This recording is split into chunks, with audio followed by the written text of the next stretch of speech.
자, 개천절 집회에 대해서 집회 비대위원회 이 사람들이 지금 현재 요번에 개천절과 한글날 집회를 예고를 했습니다. 지난번 8.15 집회 비상대책위원회가 응디의 힘인가 국민의 짐덩어리인가 김종인을 향해서 네가 무슨 개천절 집회를 하라 마라 주제넘은 이야기를 하냐 하고 반발을 했습니다. 그래서 집회를 강행을 할 거고, 그러면서 서울경찰청장, 종로경찰서장, 종로경찰서 경비과장을 직권남용 및 집회방해죄로 고발하겠다고 아주 강하게 지금 발표를 했습니다. 정말 잘하는 겁니다. 저렇게 지금 개천절 집회를 준비하는 분들은 기자회견을 자꾸 하고요. 이번에 개천절에는 이런 식으로 집회를 한다라는 것을 자꾸 홍보를 많이 했으면 좋겠습니다. 그래야 헷갈리지 않습니다. 자, 그리고 이 비대위 사무총장 되시는 분은 뭐라 그러냐면, 요즘에 서울경찰청장이나 또는 종로경찰서장이나 종로경찰서 경비과장, 이 사람들이 고발을 당한 사람들이잖아요. 이 경찰청장 사람들이 마치 계엄령과 같은 헌법을 위반하는 집회금지 통보서를 발송해서 국민의 기본권을 침해했다. 9,500명의 병력과 자동차 벽의 방법으로 거리에 나온 수만 명의 국민을 사회적 안전거리 유지를 못하도록 좁은 지역으로 몰아넣어 심각한 오늘날의 감염병 위험을 초래하였다.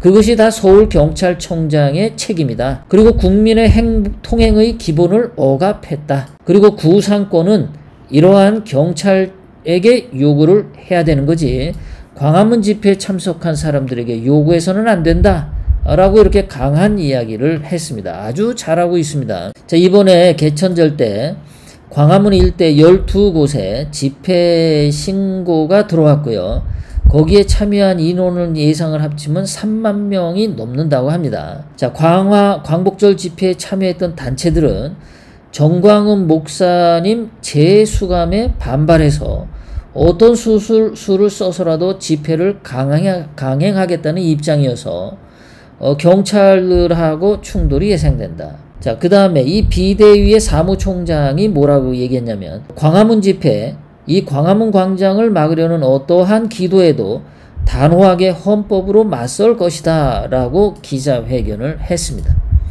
자, 이렇게 집회 측에서는 광화문 집회를 하려고 하는데, 아까도 말씀드렸지만 정세균 같은 자는 지금 코로나가 대한민국에 이렇게 많이 번진 거는 국무총리 이름이 세균이라서 그래요. 세균이라서, 세균정이라서 정세균 때문에 지금 코로나가 더 많이 번지고 있다.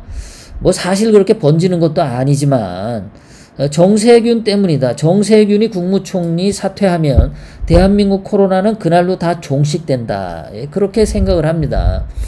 자, 정세균이가 공권력 주저없이 행사해서 개천절 집회 금지를 위한 법률까지도 통과시키겠다. 다 이게 사기치는 거라고 좀 전에 말씀드렸습니다. 미국의 민주당은 흑인들 시위를 하는 것에 있어서 그것은 코로나 전염이 안 된다라고 미국 민주당은 말하고 있습니다.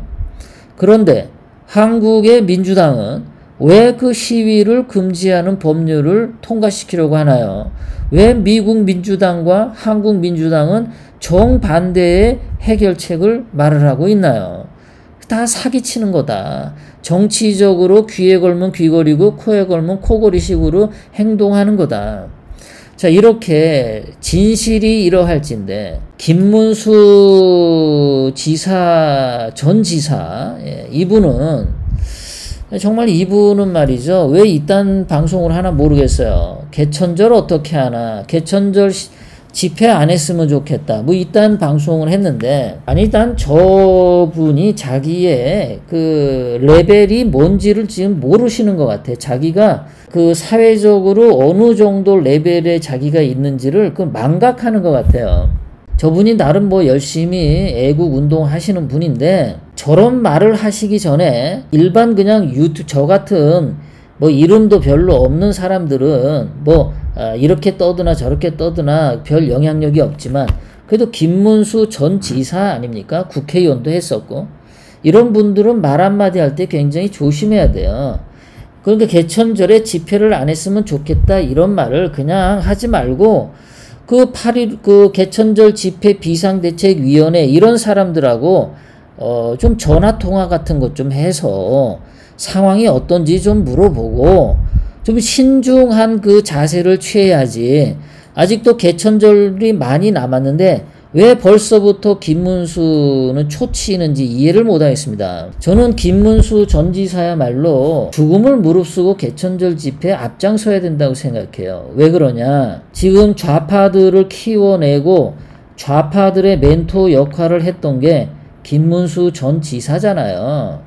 김문수 전 지사가 학생운동했고 노동운동했고 좌파운동해서 민중당 같은 당을 만들었고 대한민국을 사회주의 혁명시키겠다고 그렇게 평생을 살아왔었잖아요. 그러다가 나중에 바뀌었지만은 그 옛날에 좌파운동할 때 김문수 씨가 뿌려놓은 자식놈들이 지금 더불어민주당에서 권력을 휘두르고 김문수 전 지사가 좌파 운동을 통해서 지금의 세력들을 키워냈잖아요. 그럼 그런 것들에 대해서 국회의원을 했고 자기가 좌파 행동을 했으니까 국회의원이 될 수 있었던 거잖아요. 자기가 좌파 행동을 했기 때문에 그 경기도지사를 할 수 있었던 거잖아요. 그러니까 좌파 행동을 해가지고 김문수 전 지사는 대한민국으로부터 많은 혜택을 입은 사람이에요. 그러면은 그렇게 많은 혜택을 입었고 자기가 좌파들을 키워낸 그 잘못 있는 것에 대해서 뼈를 깎는 반성을 해야 된다라면은 개천절 시위에는 누구보다도 더 먼저 차라리 나를 죽여라. 개천절 집회는 나는 나간다. 나를 차라리 죽여라. 라는 그런 각오로 제일 앞장서서 나가셔야 되는 거 아닌가 모르겠어요.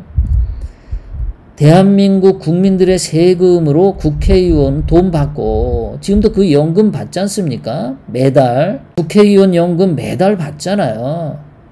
거기다 경기도 지사를 통해서 연금 받잖아요. 그러면 대한민국 국민들이 주는 세금으로 한 달에 먹고 살지 않습니까? 국민들이 낸 세금 가지고 매달 매일 먹고 사는 사람이잖아요. 저같이 LA 시사 논평하는 저 같은 사람은 국민 세금으로 뭐 연금 받는 거 지금 하나도 없습니다. 저는 그런 거 하나도 없는 사람이에요. 그런데 김문수 지사님은 다르잖아요, 살아온 게. 그런데 왜 개천절 집회를 하지 말라고 그딴 소리를 합니까? 문재인이가 이 코로나 가지고 정치적으로 사악하게 악용하는 거 다 알잖아요. 그 알면은 그 정도 경륜이고 지혜가 있는 분이시면은 개천절 집회를 잘 할 수 있는 지혜로운 정답을 제시를 해 주셔야지. 왜 그렇게 겁먹고 조갑제랑 한편이 되고 정규제랑 같이 입을 맞추고 국민의 짐 김종인과 입을 맞추고 왜 이렇게 사냐. 왜 그러십니까 갑자기.